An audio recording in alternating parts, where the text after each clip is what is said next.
अस्सलामु अलैकुम वरहमतुल्लाहि वबरकातुहू। सबसे पहले मैं आपको आपके प्रश्न के लिए बहुत ज़्यादा धन्यवाद करता हूँ। मैं एक भाई के रूप में आपका स्वागत करता हूँ और श्री पॉल रॉबर्ट छैया के सम्मान में किसी भी प्रश्न का उत्तर देने के लिए मुझे खुशी होगी, तो यह मुझे बहुत खुशी देता है। आपका प्रश्न इस प्रकार है, श्री मुनीर अहमद अजीम, आपने इस युग के पैगंबर और मसीह के रूप में अपनी घोषणा की है, तो इतने सारे धर्म क्यों हैं जो सही तरीके से होने की घोषणा करते हैं? मैं आपका उत्तर चाहता हूं। आपका बहुत बहुत धन्यवाद। तो मेरा उत्तर इस प्रकार है, दुनिया में इतने सारे संप्रदाय, पंथ, धर्म, दर्शन और आंदोलन हैं, जिनमें से सभी सही या ईश्वर के लिए एकमात्र सच्चा रास्ता होने का दावा करते हैं। कोई कैसे निर्धारित कर सकता है कि कौन सा सही है, या चाहे वास्तव में सब सही हैं?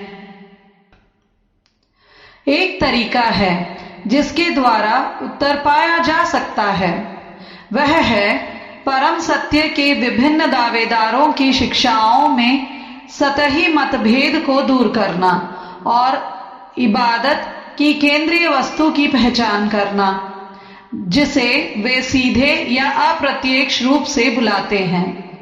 झूठे धर्मों के संबंध में सभी की एक समान मूल अवधारणा भगवान है।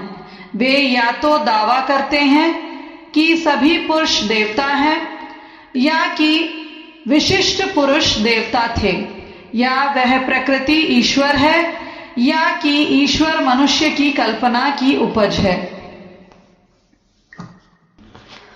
इस प्रकार यह कहा जा सकता है कि झूठे धर्म का मूल संदेश यह है कि ईश्वर उनकी रचना के रूप में पूजे जाते हैं।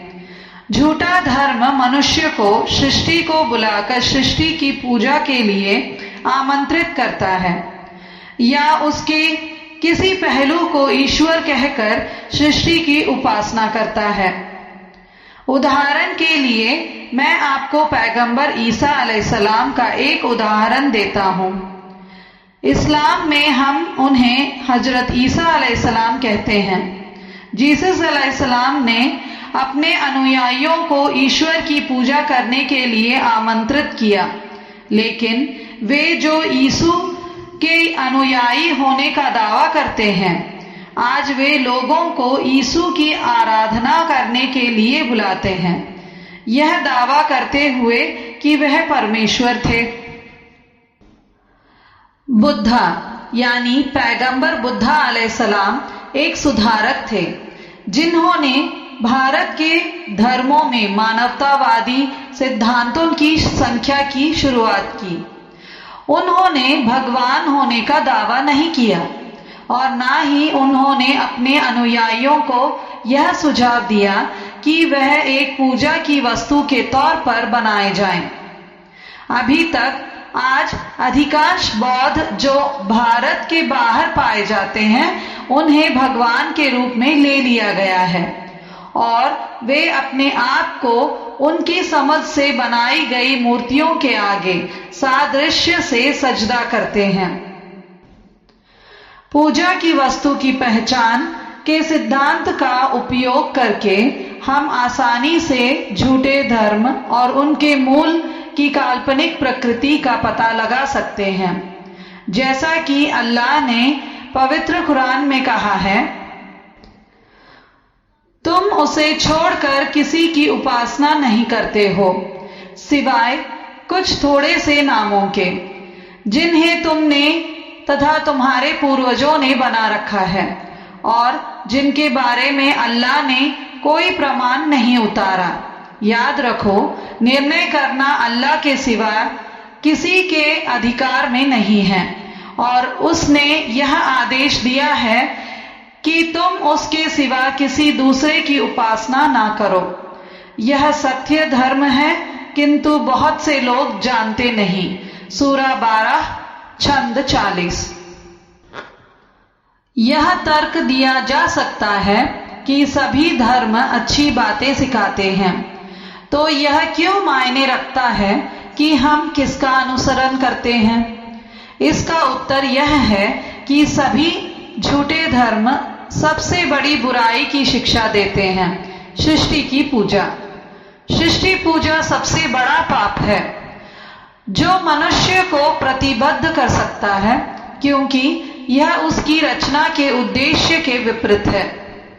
पवित्र कुरान में स्पष्ट रूप से कहा गया है, आदमी को अकेले ईश्वर की इबादत करने के लिए बनाया गया है, जैसे कि अल्लाह, जैसे भगवान, और मैंने जिन्नों तथा मनुष्यों को अपनी उपासना के लिए पैदा किया है। सूरा 51 अल जारियत छंद 56। तो फलस्वरूप सृष्टि की पूजा, जो मूर्ति पूजा का सार है, एकमात्र अक्षम्य पाप है। मूर्ति पूजा की इस अवस्था में मरने वाले ने अगले जन्म में उसके भाग्य को सील कर दिया है। यह एक राय नहीं है, बल्कि एक प्रकट तथ्य है, जिसे भगवान ने मनुष्य के लिए उसका अंतिम रहस्य उद्घाटन कहा है। जब हम देखते हैं, हम पवित्र कुरान का अध्ययन करते हैं, जो हम अध्याय 4 छंद 48 और 116 में देखते हैं, जहां ईश्वर कहता है, निःसंदेह अल्लाह यह बात कदापि क्षमा नहीं करेगा कि किसी को उसका साजी बनाया जाए, परंतु जो पाप इससे छोटा होगा उसे जिसके लिए चाहेगा क्षमा कर देगा। इसलिए चूंकि एक झूठे धर्म का पालन करने के परिणाम इतने गंभीर होते हैं, सच्चे ईश्वर का धर्म सार्वभौमिक रूप से समझने योग्य और अतीत में प्राप्त होने के योग्य सार्वभौमिक रहा होगा, और इसे समझने योग्य होने के लिए हमेशा जारी रहना चाहिए और पूरे विश्व में प्राप्त होने के योग्य है। दूसरे शब्दों में श्री रॉबर्ट पॉल, ईश्वर का सच्चा धर्म किसी एक व्यक्ति, स्थान या काल अर्थात समय तक सीमित नहीं हो सकता। ना ही यह तर्कसंगत है कि ऐसे धर्म को ऐसी शर्तें लगानी चाहिए जिनमें परमेश्वर के साथ मनुष्य के संबंध से कोई लेना देना नहीं है, जैसे कि बपतिस्मा या मनुष्य में विश्वास एक उद्धारकर्ता के रूप में या बीच बीच में जाना। इस्लाम और उसके केंद्रीय सिद्धांत के भीतर की परिभाषा, अर्थात ईश्वर के प्रति अपनी इच्छा का समर्पण। इस्लाम की सार्वभौमिकता की जड़ें हैं। जब भी मनुष्य को यह एहसास होता है कि ईश्वर एक है और वह अपने सृजन से अलग है, और जो खुद को ईश्वर के अधीन कर देता है, वह शरीर से और आत्मा से और स्वर्ग के लिए एक योग्य मुसलमान बन जाता है। फलस्वरूप दुनिया के सबसे दूरस्थ क्षेत्रों में किसी भी समय कोई भी एक मुसलमान बन सकता है।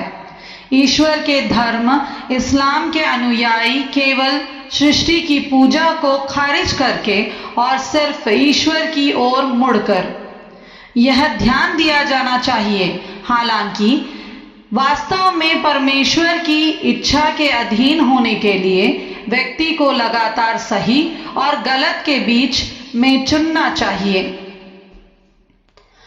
वास्तव में मनुष्य ईश्वर द्वारा न केवल सही गलत में भेद करने की शक्ति से, लेकिन उनके बीच चयन करने के लिए भी संपन्न है। ये ईश्वर प्रदत्त शक्तियां उनके साथ एक महत्वपूर्ण जिम्मेदारी ढोती हैं, अर्थात मनुष्य उसके द्वारा किए गए विकल्पों के लिए भगवान के प्रति जवाबदेह है। तो यह इस प्रकार है कि मनुष्य को अच्छाई और बुराई से बचने के लिए अपनी पूरी कोशिश करनी चाहिए। इन अवधारणाओं को अंतिम रहस्योद्घाटन में इस प्रकार व्यक्त किया गया है। हमेशा पवित्र कुरान में जहां अल्लाह ने कहा है, जो लोग ईमान लाए हैं और जो यहूदी हैं तथा ईसाई और साबी हैं, उनमें से जो संप्रदाय भी अल्लाह पर और क़यामत के दिन पर कामिल ईमान रखता है और उसने ईमान के अनुकूल कर्म भी किए हैं, निस्संदेह उनके लिए उनके रब के साथ उचित प्रतिफल है। ना तो उन्हें भविष्य के संबंध में किसी प्रकार का भय होगा और ना ही भूतकाल की किसी कोताही पर पछतावा होगा। यह अध्याय 2:62 में पाया जा सकता है। तो मेरे प्यारे भाइयों, अगर किसी भी कारण से उन्हें स्पष्ट रूप से समझाने के बाद वे अंतिम संदेश को स्वीकार करने में विफल रहते हैं, तो वे गंभीर खतरे में होंगे। इस्लाम के पैगंबरों के मुहर हजरत मोहम्मद मुस्तफ़ा सल्लल्लाहु अलैहि वसल्लम ने कहा, ईसाइयों और यहूदियों में से जो कोई भी मेरे विषय में सुनते तो हैं, परंतु जो मैं लाया हूं उस पर अपना विश्वास दृढ़ नहीं करते और इस अवस्था में मर जाता है, तो वो नरक के निवासियों में से एक होगा। आपका बहुत बहुत धन्यवाद। यह मेरा जवाब है। यदि आपके पास अन्य प्रश्न हैं तो आप मुझसे कोई भी सवाल पूछ सकते हैं।